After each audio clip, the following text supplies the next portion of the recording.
Welcome to the podcast summary of Marie of Romania. Queen Marie of Romania keeps showing up in history in ways that feel almost too dramatic to be real.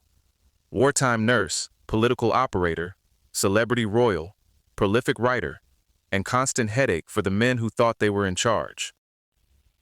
Her story runs from hospital platforms during World War I to the Paris Peace Conference, from packed American crowds to vicious family conflict at home. And what makes it especially interesting is that her legacy never stayed settled. Different regimes kept trying to remake her, which tells you a lot about both Marie and the politics around her. During the First World War, Marie wasn't a decorative figure standing politely to the side. She pressed King Ferdinand to align Romania with the Triple Entente, arguing that the country's security and territorial ambitions depended on siding with Britain, France, and Russia. People around her noticed just how committed she was. One French diplomat basically described her as allied with France, not only by birth, but by conviction. Then came the collapse of 1916, when Bucharest fell and the Romanian state retreated to Iași. Marie didn't withdraw into ceremony. She kept visiting military hospitals, meeting wounded soldiers at the train station, and helping get them transported for treatment. During the cholera epidemic and the larger disaster of the war, that public presence mattered enormously. That's where the image of her as Mama Răniților, mother of the wounded, really took hold. It wasn't just sentiment. It was a political identity built through visible, repeated acts of care. She also took hard political positions. She opposed the 1917 Truce of Focșani and rejected the Treaty of Bucharest so fiercely that she was described as truly the only man in Romania. It's a very blunt line, but it captures the moment. Her patriotism wasn't passive. It challenged the male political establishment directly, and sometimes embarrassingly. After the war, Marie carried that same energy into diplomacy. At the 1919 Paris Peace Conference, Romania's position was in trouble because Prime Minister Ionic Brătianu had clashed with the Allied powers. Marie stepped in and personally campaigned for recognition of Greater Romania, and by all accounts, she changed the mood in the room.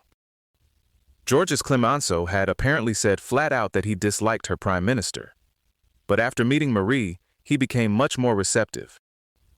She understood something very modern. Diplomacy isn't only documents and formal notes. It's also personal chemistry, image, symbolism, and timing. She cultivated relationships with Clemenceau, Raymond Poincaré, Winston Churchill, Lord Curzon, and British royalty. And she treated those encounters almost like performances of Romanian identity. The result was huge. The settlement internationally recognized an enlarged Romania of about 295,000 square kilometers and 10 million people. Then in 1922, her coronation at Alba Iulia turned that political settlement into something people could feel and see.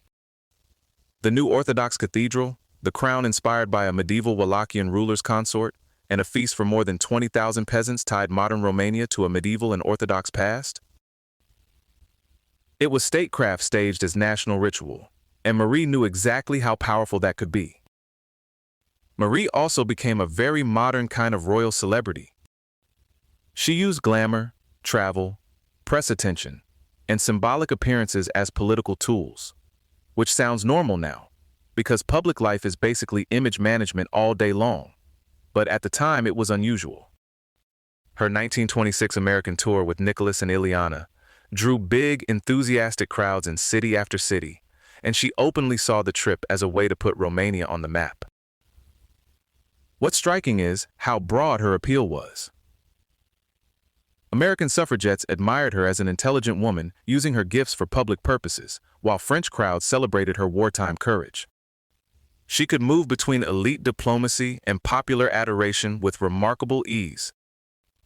There was also a revealing gap between the public and the official response. In Paris, she brushed aside her ministers and handled negotiations herself. In Washington, President Calvin Coolidge and his wife were noticeably cool.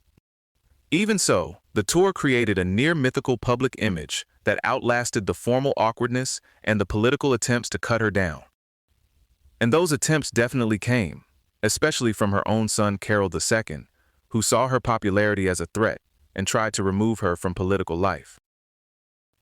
Marie's private life was messier than the national icon version. Her marriage was deeply imperfect. Rumors of affairs followed her for years, and there were persistent doubts about the paternity of some of her children. Names got attached to the gossip: George Cantacuzene, Boris Vladimirovich, Waldorf Astor, Barbush Stirbe, Joe Boyle. Later, communist-era biographies pushed that material further, turning rumor into lurid allegations about drunkenness and orgies. At the same time, Marie worked through family as a tool of state.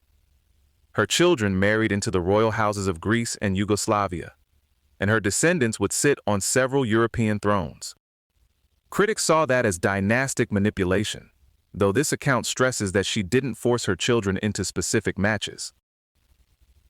Still, the dynasty she helped build also became her deepest political frustration.